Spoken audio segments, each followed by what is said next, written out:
Deuxième partie de cette émission. Merci si vous nous rejoignez. Je suis toujours avec Jean-Marie Bitomo, éditorialiste Africa 24, Mamata Sile-Kalata, directeur de publication de Tchad Anthropus Tribune, Patrick Radzoel, analyste politique, et on continue avec le reste de l'actualité dans Grand Angle.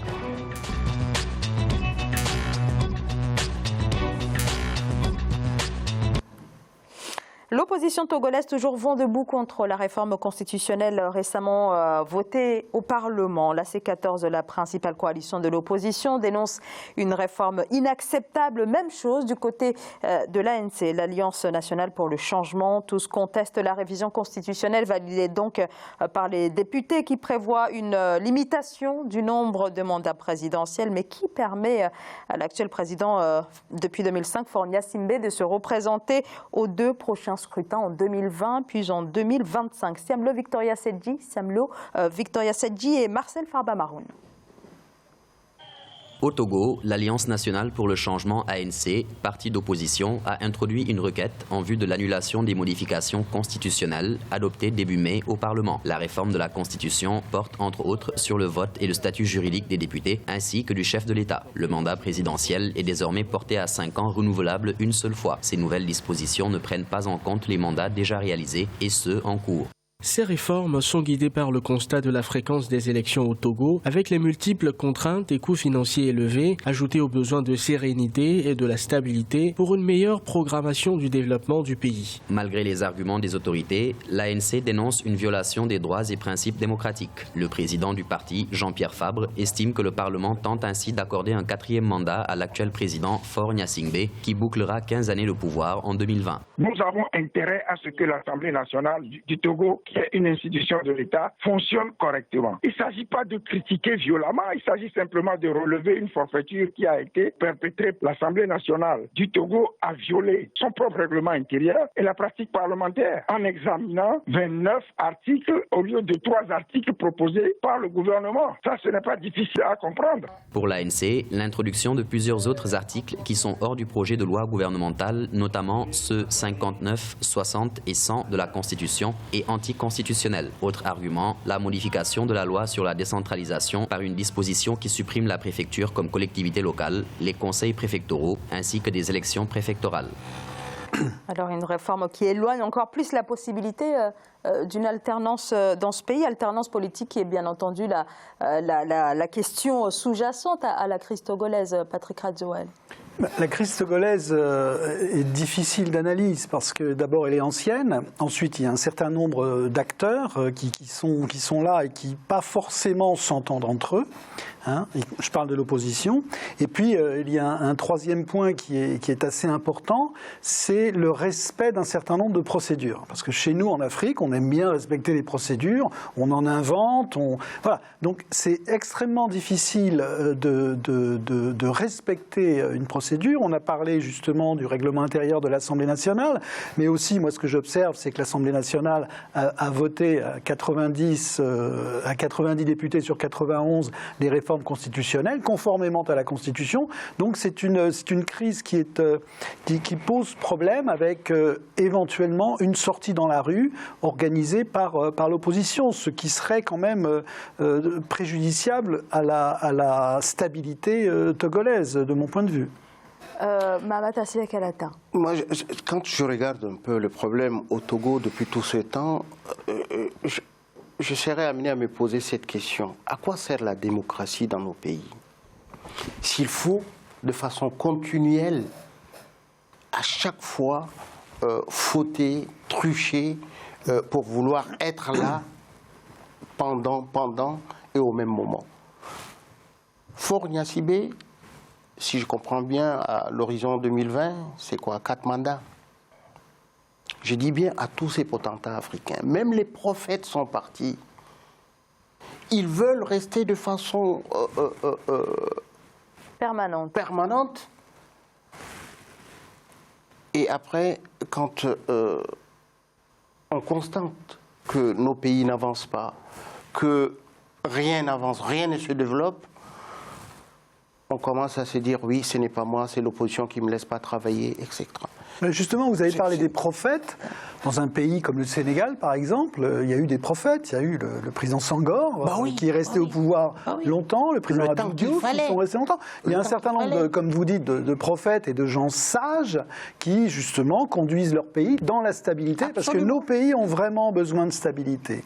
Et donc, voilà, aujourd'hui, il y a un certain nombre d'autres personnes... Cette boulimie à vouloir toujours être au pouvoir et gérer le pays avec les siens, dilapider, parce que tous ces entre guillemets, hommes d'État peut-être pour ceux avec lesquels ils coopèrent, mais si réellement on les voit, c'est des dictateurs qui pillent leur pays et qui veulent se représenter à chaque fois, trucher avec la Constitution, comme ici, avoir son parti qui a autant de députés à l'Assemblée et faire des passages en force pour pouvoir à chaque fois se représenter. Le Togo a besoin du sang neuf. Alors la question c'est de savoir la marge de manœuvre de l'opposition, une opposition que je rappelle extrajudiciaire depuis quelques mois déjà. Jean-Marie Bitomo. J'estime que le problème de l'Afrique est un problème qui est très très très angoissant. Tout simplement pourquoi? Mon collègue en face, M. Rajolina, a parlé tout à l'heure de la stabilité. Nous parlons de quelle stabilité en Afrique? Ce que les gens ne comprennent pas, c'est-à-dire à force d'insister sur les mots, on nous parle de la stabilité politique. La stabilité politique, si vous voulez, ne fait pas progresser un pays en tant que tel. Moi, la question que je me pose aujourd'hui, c'est que ces stabilités politiques-là ont apporté quoi aux peuples africains en tant que tels? Voilà la grande question que moi je me pose. Donc, à chaque fois on nous parle de la stabilité politique. Si vous n'exercez pas les règles démocratiques normales nécessaires pour faire fonctionner la démocratie dont parlait mon collègue là tout à l'heure, où allons-nous en Afrique? À partir de là, on va nous dire la stabilité politique. Moi, je suis contre. Tout simplement pourquoi? Parce qu'à force de rester au pouvoir, qu'est-ce qui se passe? On déstabilise nos scènes politiques africaines en tant que telles. Parce que là, nous avons la jeunesse africaine qui a compris énormément de choses ces dernières décennies. Donc, ce qui veut dire quoi? Ce qui veut dire que dès l'instant qu'on reste au pouvoir, pour le pouvoir, comme il était en train de le dire là tout à l'heure, mon cher collègue, on fabrique, si vous voulez, la déstabilisation de nos scènes politiques en Afrique en tant que telles. Donc c'est la lecture que moi j'ai, si vous voulez, de ces faits-là. En dehors de l'aspect général, l'aspect particulier, si vous voulez, du Togo. Le Togo, aujourd'hui, ça fait depuis des années, si vous voulez, que les Togolais sont dans la rue.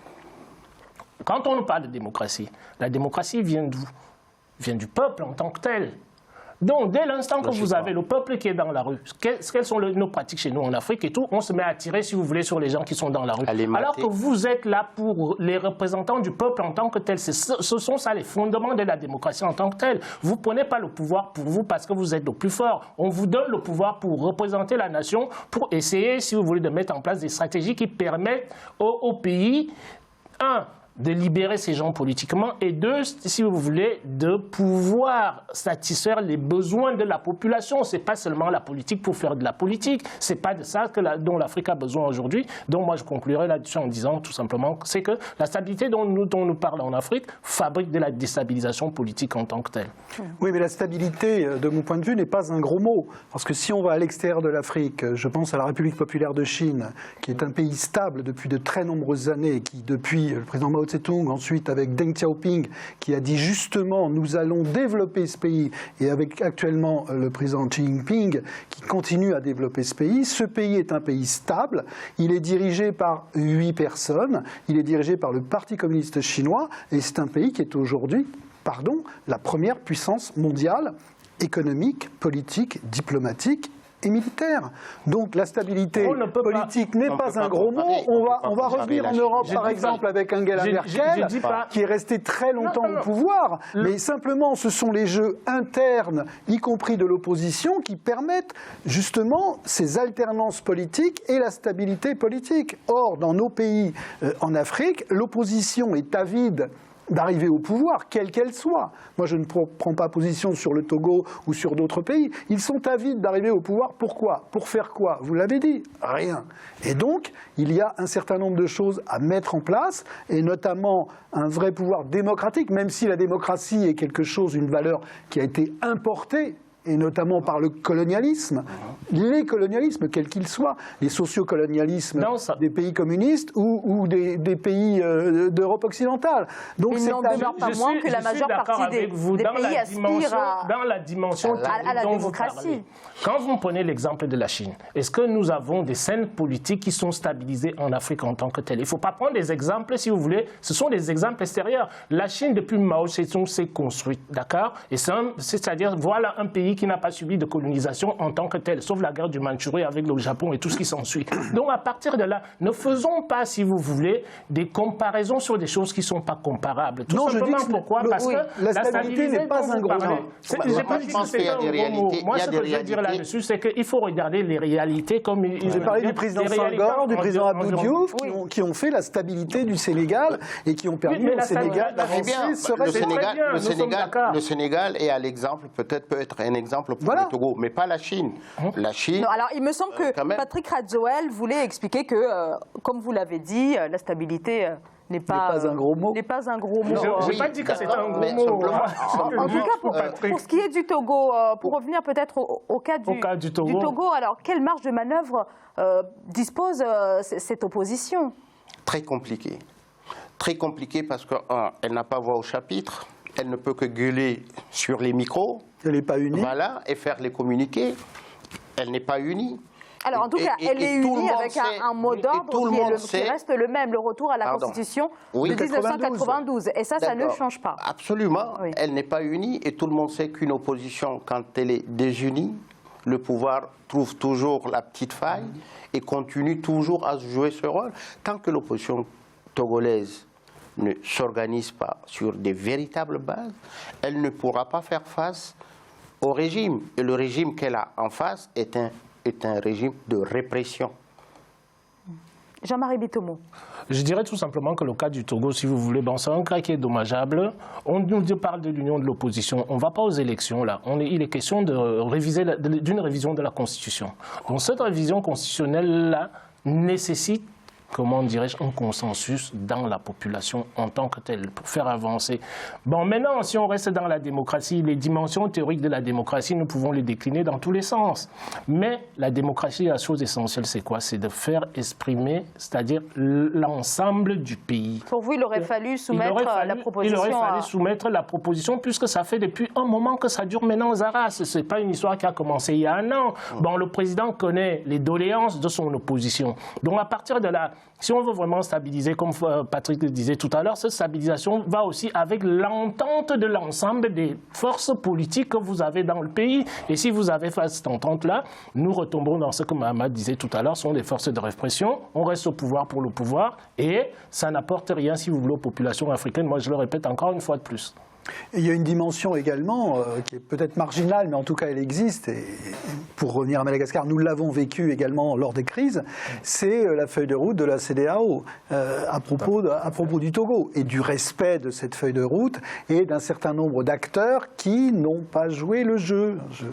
Mais la CEDEAO non plus n'a pas véritablement pris position dans cette crise. Elle a établi une feuille de route et à charge pour les acteurs de la vie politique togolaise de la mettre en œuvre. Qu'est-ce que la CEDEAO peut faire de plus au-delà des recommandations? Mais déjà, c'est une bonne chose, mais la médiation est déjà une bonne chose. Ça règle quand même certains conflits parfois. Quand vous donnez des conseils à quelqu'un qui vous écoute que d'une seule oreille, ça n'avancera jamais. Mais la CEDEAO a par le passé déjà fait preuve de... Par contre, dans le cas du Togo, une plus grande prise de position. Il y a eu une fois de prise de position de la CEDEAO qui n'ont pas été suivies. Oui. Voilà. Et c'est là où il faut se poser la question. Pourquoi on adoube ceux qui sont dans l'ombre, adoube Faure et Adema à continuer à être dans ce qu'il est? C'est pas possible que ça continue comme ça. Eh bien, on va marquer une courte pause. On se retrouve dans quelques secondes. À tout de suite.